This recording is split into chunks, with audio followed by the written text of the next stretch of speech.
Hey guys, it's Matador, and before I start this video, I wanted to give a quick rundown of what I've done on this so far because I lost a little bit of the footage earlier that I was working on, so I want to give a quick explanation of a couple things that I did. First off, I just kind of did a little bit more work with the Dremel, just what I was doing in the last video, so I didn't want to put that in this one, just like some more detail work, kind of finalizing a few things. I've got a little bit more to do right now, but the main thing I wanted to show you guys was these grooves that are in the side of the gun right here. Let me do it for it to focus right. Now you see these lines that are kind of running along this side here where it's opened.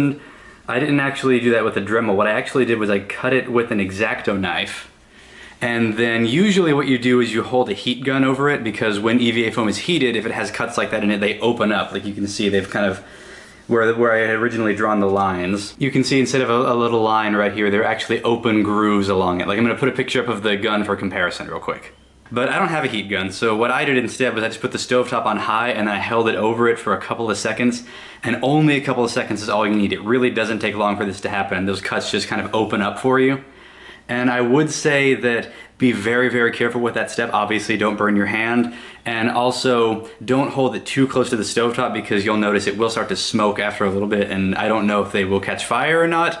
I would assume that they might, so be very, very careful with that. Also, we have an electric stove and not a gas stove, so I don't know what the difference is. I would recommend you do some research on that before you try it. Another thing that does is you might notice the texture is a little bit different on this because after it's heated, it kind of smooths out the texture. So on most of your EVA foam projects, I would say that you try that. Just heat them up all around in some way.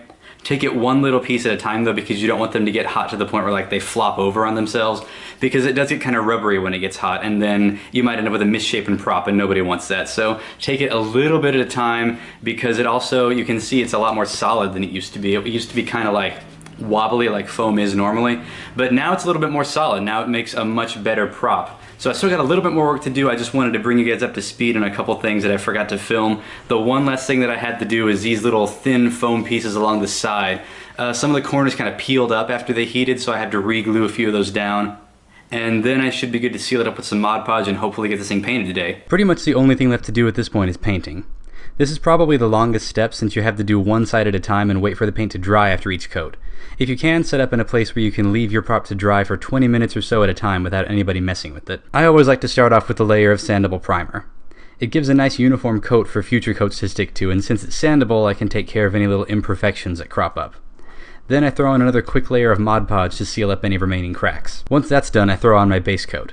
I actually used the wrong color for this one since the reference picture I printed out was a little bit washed out, so I started with a dark gray where I should have started with a black. Next I'll need a coat of white on top of that section, so I grabbed some painter's tape and taped over everything that I don't want painted. I also tape over a few small stripes on top where I want the gray to show through. Same deal when it's time to paint the lower half black. Since I'm using a brush, I don't need to worry about taping over the entire thing, just making sure I don't accidentally get black paint anywhere that I don't want it.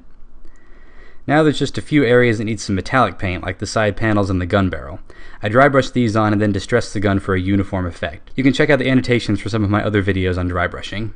Alright, it's a couple days later and here is the finished product.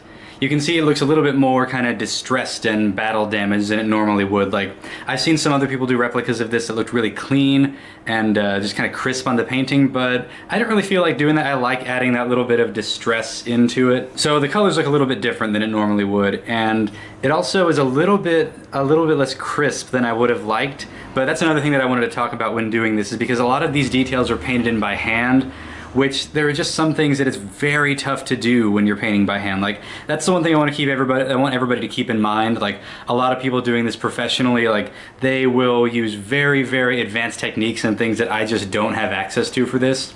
So considering it was painted by hand and actually made from scratch with nothing but EVA foam, I think it came out pretty well, considering it's like, I think this is about the second prop that I've actually built completely from scratch.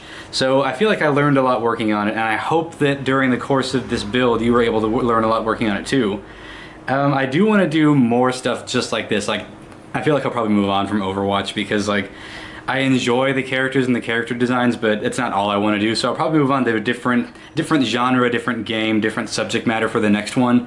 And I don't know what that's going to be yet, so leave it in the comments if you have anything you'd like to see me work on, and especially if there's anything else that you want to know about the process of building this, because I might do another video on kind of getting my thoughts together on. In fact, I probably will. There'll probably be another video coming out later on this week talking about cosplay in particular. But that's about all I have to say about this right now. Is that I'm very happy with the way it came out. I think it looks pretty good, and I can't wait to work on some more. So let me know what you think in the comments, and don't forget to subscribe to the channel so you don't miss the next video, and I will see all you guys next time. I dremeled off the edges of those bits, and then I glued all my new bits in place with rubber cement. And now it's time for some serious Dremel work. I had to work freehand for a lot of this, so I took out my reference images and then I drew out the areas that I needed to Dremel with Sharpie. Tracer's gun has a ridge on the inside of the handle,